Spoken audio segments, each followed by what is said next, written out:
مفسرین فرماتے ہیں جو لوگ واعظ سے نفع نہیں اٹھاتے نا، نفع نہیں اٹھاتے تو وہ بھی کہیں بہرے ہیں۔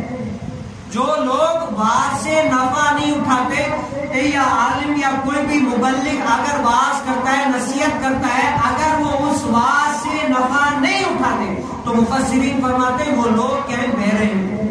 حضور کائنات صلی اللہ علیہ وسلم کے زمانے اقدس میں جو جتنے سارے انبیاء علیہ السلام آئے، ان انبیاء علیہ السلام نے اپنی قوم کو کیا کی؟ واعظ و نصیحت کی۔ اب جن لوگوں نے اس واعظ و نصیحت سے فائدہ اٹھایا نا، وہ کیا بن گئے؟ صحابی بن گئے۔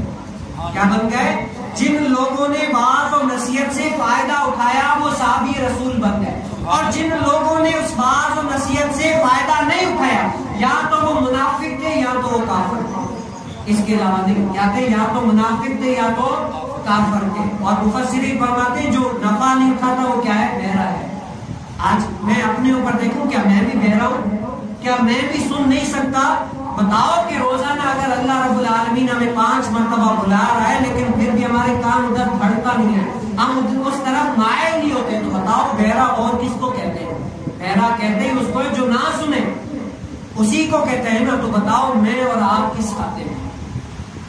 کیا میں نے اپنے رب تعالیٰ سے ڈرتا نہیں ہوں؟